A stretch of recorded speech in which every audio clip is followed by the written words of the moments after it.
নির্বাচন নিয়ে অনেক কথা আজকে হচ্ছে, অনেক কিছু হচ্ছে। অনেকে এমন ভাবে বক্তব্য দেন, ছোটবেলার সেই কবিতার কথা মনে পড়ে।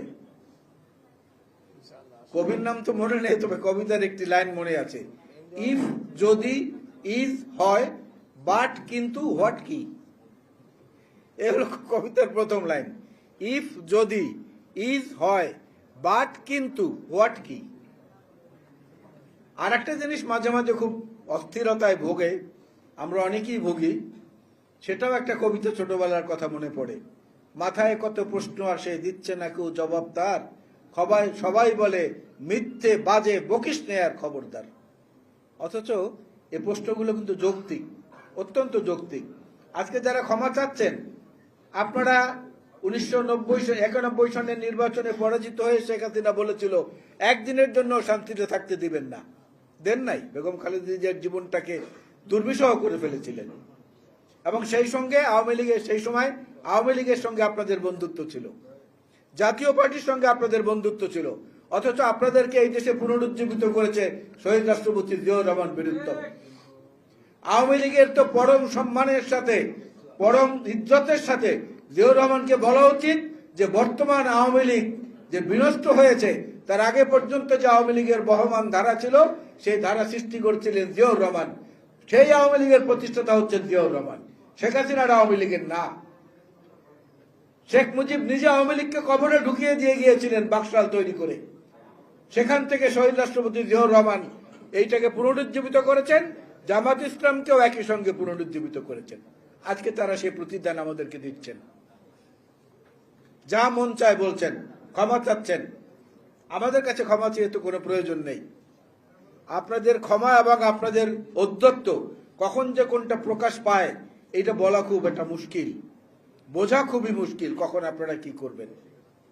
ঢাকা বিশ্ববিদ্যালয় কিংবা দুটি বিশ্ববিদ্যালয়ে জয়লাভ করেই যদি সারা দেশে জয়লাভ করা যেত, তাহলে মাহমুদুর রহমান মান্না বাংলাদেশের প্রধানমন্ত্রী হতেন, তাহলে মুজাহিদুল ইসলাম সেলিম বাংলাদেশের রাষ্ট্রপতি হতেন এতদিন। বুঝেছেন? আমাদের রুহুল কবির রিজভিও হয়তো বাংলাদেশের প্রধানমন্ত্রী হতো। এরাও তো বিভিন্ন বিশ্ববিদ্যালয়ের ভিপি ছিলেন। নুরুল হক নূরের এই অবস্থা আজকে হতো না, তিনি অনেক আগে প্রধানমন্ত্রী হতেন। সুতরাং একটা দুটো বিশ্ববিদ্যালয়ে জয়লাভ করলে সে আনন্দে আপ্লুত হয়ে যে ধেই ধেই করে নাচানাচি শুরু করেছেন, এই নাচানাচি বাংলাদেশের মানুষ ভালোভাবে নেয় না বলেই বিএনপি এখনো সেই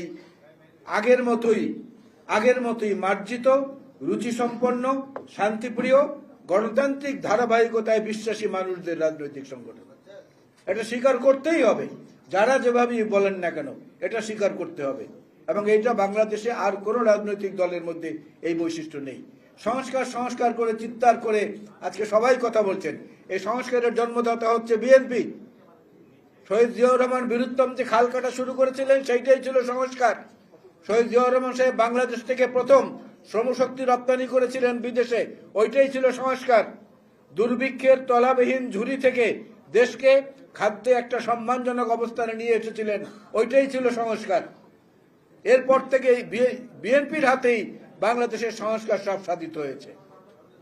27 দফা থেকে আজকে যে 31 দফা হয়েছে, এই সংস্কারের কর্মসূচি 27 দফা থেকে 31-এ নেয়ার জন্য ভূগোলের নিচে ফাইল নিয়ে দিনে রাতে বিকেলে দুপুরে বিভিন্ন বন্ধু সংগঠনের রাজনৈতিক দলগুলোর কার্যালয়ে আমি নিজে গিয়েছি ফাইল হাতে। এবং সর্বশেষ হাসিনা পতনের আগে যখন আমাকে গ্রেফতার করা হয়, তখন গোয়েন্দা পুলিশ আমার বাসা তন্ন করেছে সে ফাইল খুঁজে পাওয়ার জন্য।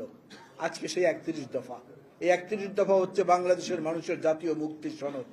আর এই সনদ বাস্তবায়নের জন্য 25শে ডিসেম্বর যিনি বাংলাদেশে আসবেন, তাকে বরণ করার জন্য আজকে গোটা জাতি প্রস্তুত।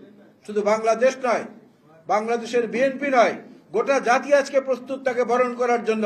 আমরা তাকে বরণ করে বাংলাদেশের মানুষের সামনে আবারও বাংলাদেশি জাতীয়তাবাদের যে আহ্বান, যে আবেদন এবং গ্রহণ করার তাদের যে মানসিকতা, এই দুটার মধ্যে সংযোগ ঘটিয়ে গণতন্ত্রে পুনঃ উত্তরণের যে ধাপ, যেটা জিয়াউর রহমান সাহেব শুরু করে গেছেন, বেগম খালেদা জিয়ার মাধ্যমে যেটা পরিপূর্ণ হয়েছে, সেটা আবার আধুনিক বর্তমান বিশ্বের সঙ্গে তাল মিলিয়ে আবার তার নবযাত্রা শুরু করবে জনাব তারেক রহমানের নেতৃত্বে এবং পরবর্তীতে যাকে ইতিমধ্যেই একটু রাজনীতির অঙ্গনে উকি যিনি দিয়েছেন জায়েমা রহমান, এই চতুর্থ প্রজন্মের ধারাবাহিকতায় বাংলাদেশকে ইনশাল্লাহ আমরা অনেক অনেক সামনে এগিয়ে নিয়ে যাব।